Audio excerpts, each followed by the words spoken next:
Hi, I'm Treven LePage. I have a small production company called House Hippo Media, and I partner with Bradley Friesen on a YouTube channel, and we make videos.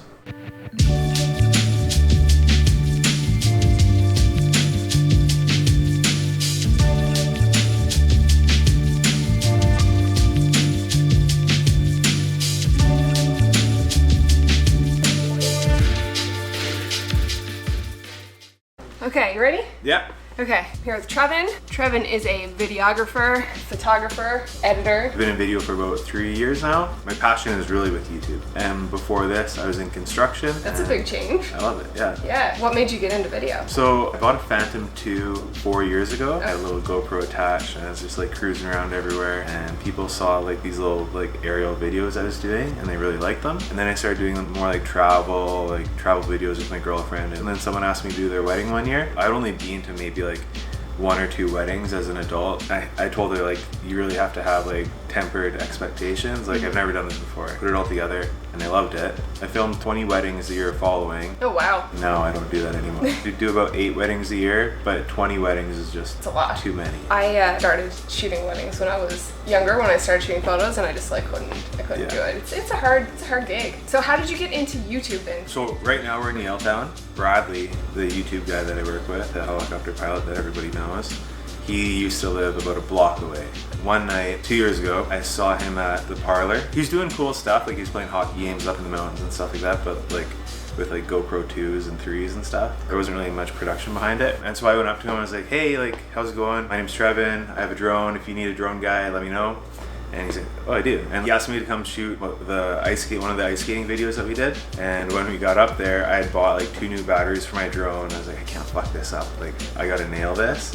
And so I get up there, I plunk a battery in, and it's like do-do-do-do, like the error beep. Oh no. And I do another one, error. I'm like, oh my god. Oh shit. And so the drone didn't work, and I get back home, I figure out that the firmware from the battery was incompatible with the drone, so we didn't get any of the drone shots. But I got a bunch of insert shots that kind of told the story. Yeah, that was how I met Brad. So now you're doing most of the shooting, most of the editing, and now you're on there. You're one of the characters, the main people in his vlog. It was just a really slow, natural progression, I think. Like up until kind of recently, we did mostly like bigger sporting events, and so we would do like 1 video a month or like 1 video every 2 months, but they'd be like really cool. Snowboarding, all sorts of stuff, and we found that it just wasn't enough content. We need to do more content, so we started to do like these vlogs, and now we want to do all these other projects. And so I guess me being in the videos is kind of just like a natural progression of like the content that we've been producing and kind of like the path that we've taken on YouTube as well. When we first started, like the camera was always like pointed at someone,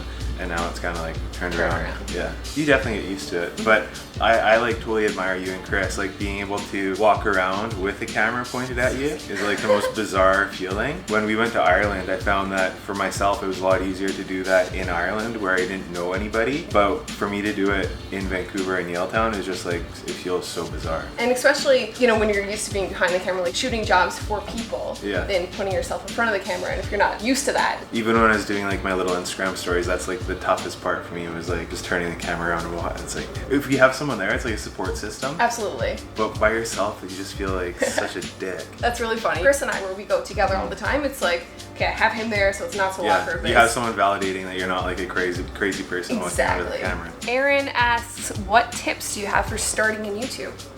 It's hard. It's like the hardest thing ever. We're still trying to figure it out. And you have to be like very persistent. Like you can't give up no matter what. We've had so many times where like you put out a video and you're like, oh, this is the best video ever. And it gets like the least amount of views out of all the videos. So a long time there I was like tracking numbers and growth and all this, and you just can't do it. It's just like, don't worry about the numbers, just create and then see what happens.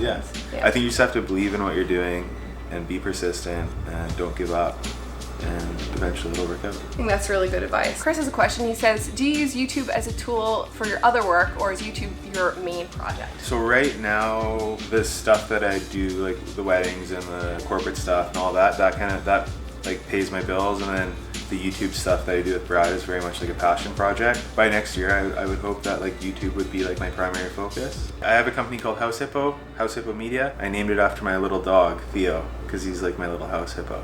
And so awesome. We do all sorts of stuff. What's your absolute favorite thing to shoot? The YouTube stuff is YouTube stuff? Yeah. Do you do photo photography for those projects as well, or is it just video? With House Hippo, we mostly do video. Quite often we're in pretty unique locations, so like I'll take photos, but it's not like my primary focus. House Hippo is kind of like my own thing, but over the past year or two, I've worked with a few guys, and we all kind of freelance for each other. And there's not a company, but there's a couple core guys that do the web design. Collectively, we've worked with like companies like Steve Nash, the Canucks, like a bunch of big Vancouver-based companies. And so recently, Daily Hive acquired like that company. So we're all kind of like freelancers, but still very proud of like where we've built this thing. Very cool. Yeah, new chapter. Yeah, absolutely. What are some challenges you face with your job? One of the biggest challenges is just like technology envy. There's so much cool camera stuff and I want all of it and I just can't afford it. And then I think just coming up with good concepts for a lot of commercial type stuff, trying to figure out an effective way to capture what they're doing and execute it and make it compelling and engaging. And in the YouTube world, it's the same sort of thing, like just trying to figure out what people want. We have a new series called Destruction by Gravity coming out soon, and then now we're doing this thing where we go around and we rate different things. So we rated helicopter pads and lakes, waterfalls as well. I love that one. I thought that was hilarious. So we use the standardized 10 Bentley head system to rate all these different things. They're like so serious and like so into. You gotta take it serious. Yeah. Bentley head system's no joke. Aaron asks, what's better to have, skill or the best gear? Skill. The best camera is the camera that you have. My first camera was a GoPro, and that's like where my passion got started. I mean, yeah, it's nice to have like the coolest, best stuff, but you definitely need to be realistic too.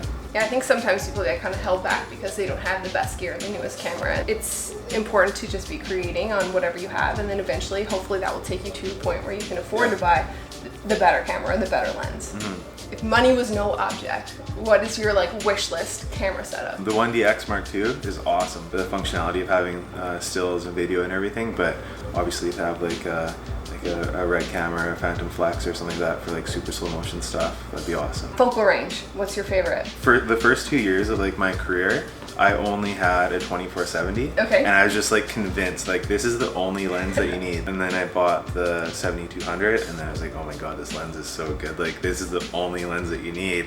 And then I got the 16-35. I was like, oh, this lens. Like, so I don't know if there is like a favorite focal length. I love good stuff. Nice lens is just like, oh, like butter. Yeah. Just want to rub it all over me.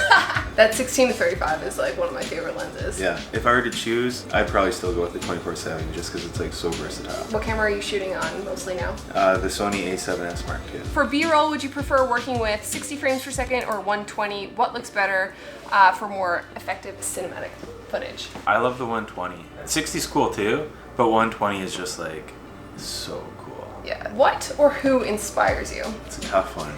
I've kind of gone through like inspirational phases. When I first got started in video, I found Casey Neistat on there. When I was first starting out, I was like, whoa, this guy's so cool. And I watched like his whole library of videos. I think the first one that I watched was his German water park video where he goes there with his kid. And then since then I've kind of like tapered off, and like guys like Peter McKinnon are like awesome. Yoon also, like I totally respect and am inspired by some of these guys who can go out and create daily vlogs for like a year or 2 years, and like a daily vlog is like so fucking hard to do. Yeah, it's a huge commitment. Yeah, and to do it at the level that they're doing it is like I totally respect. I'm inspired by YouTube. A lot of the creators on YouTube are just, they're great guys. They have amazing content. It's just incredible some of the stuff that they do. And I'm kind of uninspired by YouTube as well because there's so much shit in there. Like, absolutely. Dab on the haters. Good list of inspirational people for sure. Yeah. Yeah. What is one piece of advice for those who are just starting off in photography or video? Just say yes to everything. When I first got started, I did so many jobs for like next to nothing. And when you're first starting out, you want like as much experience as you can. Like just go shoot everything. The more variety of things that you shoot, the quicker you're going to either A, realize what you really hate and what you don't want to shoot. Plus, you'll already have that experience, and I'm sure that you'll learn something new every single time that you shoot something different. When I started shooting photography, I thought that everyone was supposed to do weddings. And so I did weddings, and I hated it, and I felt the internal struggle of like, why do I hate weddings? I should like them. Maybe I'm not a photographer. Yeah, exactly. I was just like, oh my God. Like, you know, after however many years of shooting photos, I realized I like portraits and shooting real estate, and that became my thing. Yeah. And so I think by shooting everything, you can kind of filter out the shit that you don't want to shoot. I have a question for you. Okay. So I know you get your music on Epidemic Sound. Mm-hmm. How do you find such good music? Usually if I find a song that I like, I usually search like house for house music. Okay. And then if I find one or two that I really like the sound of, then I use the find similar function. And then I just like listen and listen and listen, and then I've created like a huge playlist of songs. I think in general it's hard to find good music. I found this guy on SoundCloud, his name's Handbook, and he has like a library of like 150 songs, and all of them are bangers. First one I click is like Deadly. Awesome all the time. Is he like a royalty free thing, or did you have to reach out and... I reached out to him and we credit him, and it's kind of like a little relationship that we have. But you would want to respect other artists, like you would want them to respect like the stuff that you create as well. Best tricks that have changed your workflow. Hey Chris, I have a question for you. This is Chris. Hello. I couldn't do anything without this guy. Ditto. Same. This guy showed me a lot. So what's the biggest like hack that you kind of learned from me? Tips or tricks? Keeping things as steady as possible definitely makes a difference, unless you're going for that like vloggy running around type thing. You can do it cheaply. You can do it with like a strap. You just need a camera strap and like a good firm set of hands. Steady video is definitely something. What's your biggest hack? I do that strap technique a lot and try to hold it out. Warp stabilizer. Warp stabilizer, Premiere Pro. Warp stabilizer and constant power are my two. Oh, constant power. What's constant power? Constant power. I don't know about constant power, guys. I'm learning something here. It's like a crossfade for audio. You know, sometimes when you cut your audio and it has like a pop. Yeah, pop. If you put that in, it gets rid of the pop. Yeah, so I try and normalize them a bit and bump them up and even them out. It's important to add like sound effects into. Yeah. And as much layering and like sound you can put in, the more experience it gives the viewer, you know. It all adds to the story. I guess I should. Peace. Thanks, guys. 8 rapid fire. Okay. Are you ready? Yeah. Okay. Canon or Sony? Ooh, Canon. Favorite YouTuber? Bradley Friesen. Nice choice. Favorite frame rate? 60. Log gamma or linear gamma? Ooh, log. Mac or PC? PC.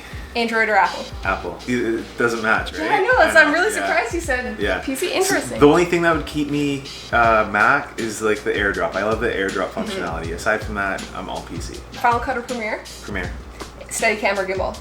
Gimbal. Where can the group find you on the internets?